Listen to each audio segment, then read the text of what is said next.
Hello and welcome back to the channel. Hope you're all doing well out there.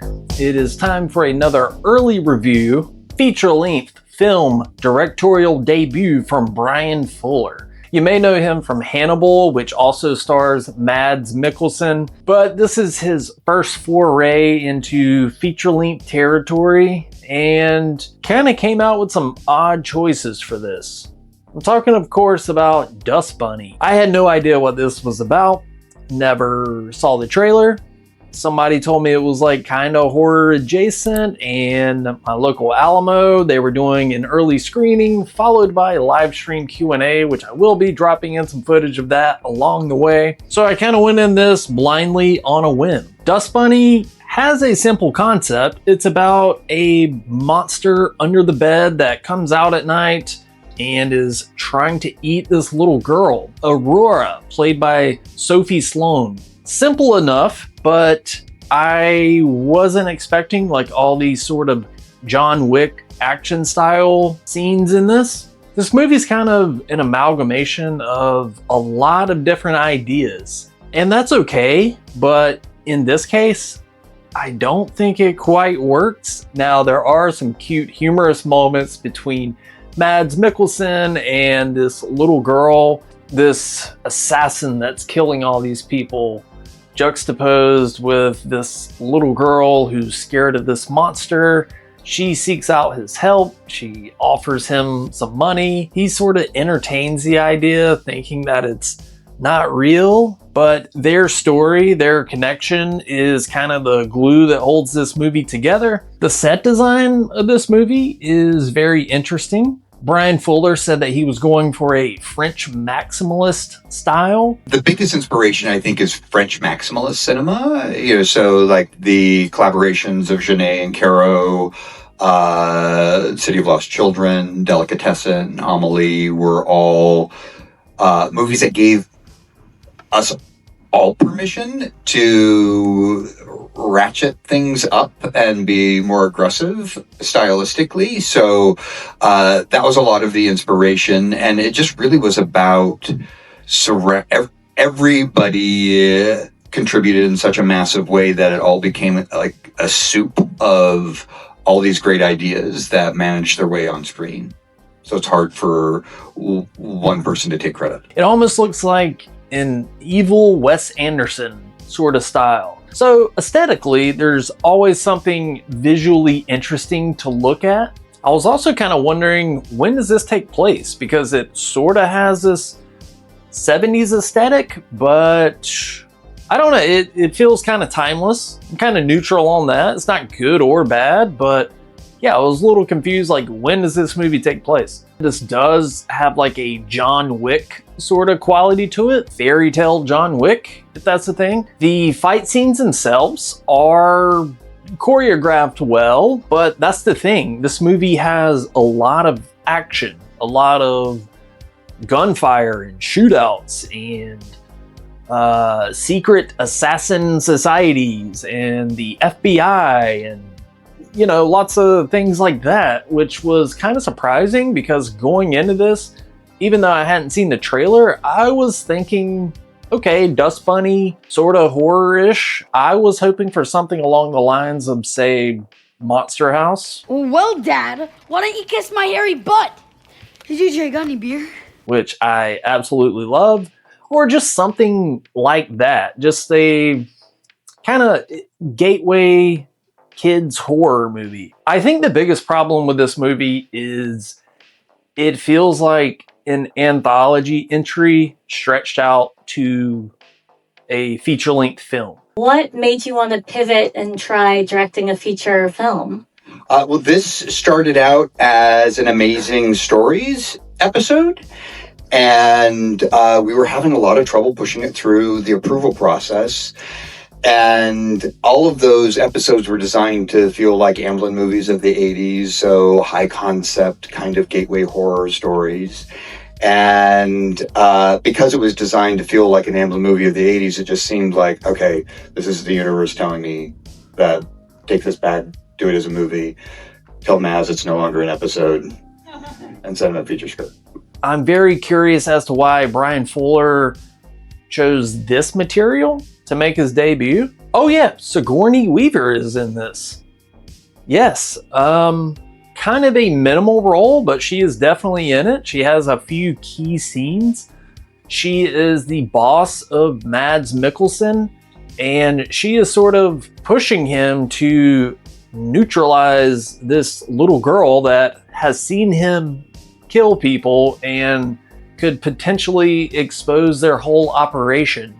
So she's kind of like the final boss in a way.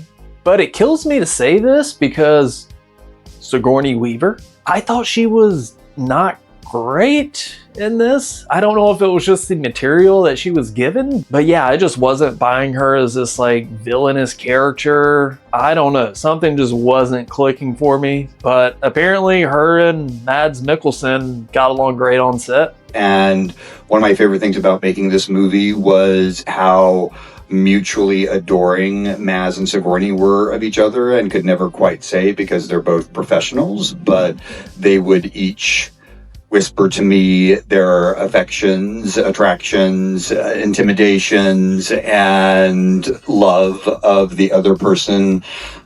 Sigourney was very ladylike, and she would always, if Maz left the room, she would kind of fan herself and say, "I'm very enamored with our leading man." And Maz would express similar enthusiasm, not quite as ladylike. True. If I have... Ew.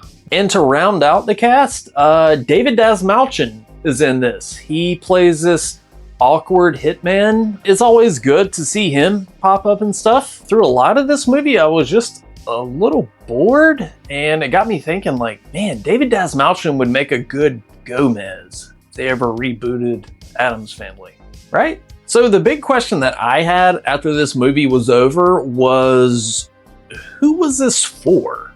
What is the intended target audience of this? So Bryan Fuller said that he kind of made this for like little girls, like someone to sort of root for, I guess, as like a gateway kind of horror movie. But honestly, there's so much action and gunfire and kind of heavy themes. Sophie Sloan, like her character Aurora, is in the foster system. She's gone through like 3 or 4 sets of parents, so there's some heavy themes in this movie. But I would see little kids getting kind of bored with the non-story of this movie. Oh yeah, and the monster itself, the kind of main character of the story. So yeah, this monster lives under the floors, and if you touch the floor, it comes out and it eats you. I mean, the movie is called Dust Bunny, and in the beginning, we do see a dust bunny that comes to life and scares Aurora. So I was like, this little demonic bunny is gonna play a part. No, the real monster is like this giant hairy thing that lives under the floor. Honestly, I wasn't crazy about the design of the monster. It was very CG-ish, and that's not always a bad thing. They did part practical, part CG for the monster, which can work when done right, but personally, it looked a little too CG. I would have loved to have seen them go full practical, kind of lean into the campiness of it. I mean, we're talking about a killer monster that lives under the floor, not a killer dust bunny. I don't know. Again, I don't know why it's called that. But yeah, lean into the camp of it. Like, go full animatronic puppeteering work. Even if it looks bad on screen, lean into that. Embrace the absurdity of it. But when you take this crazy concept and it's just too clean, you know? This movie has an R rating, but there's really not a lot of gore or blood at all. But yeah, I don't know. Nothing in this just really kept my attention. I mean, I guess the best parts were Mads Mikkelsen and Aurora. They had some cute moments together. It sure wasn't Sigourney Weaver. It sure wasn't the CGI monster. And it sure wasn't the shootout between the gang and Mads Mikkelsen, and like, I don't know, everything just felt half-baked. Again, I think this would have made a great anthology, like a tight 30 to 40 minutes, but stretched out to a full-length movie, it just didn't do a whole lot for me. This was a weird one, and I'm not sure why Bryan Fuller was like, hey, it's my feature-length debut, I want to make this movie. I don't know, I don't get it. Would I recommend going to see this in theaters? Honestly, no, probably not. Maybe Bryan Fuller is onto something. If you have a young kid, take him to this movie. I guess I could see them having fun with this. Let me know what you thought in the comments. Do you agree with anything I said? Do you disagree? Let me know. Yeah, that's gonna do it for this, but I will catch you next time.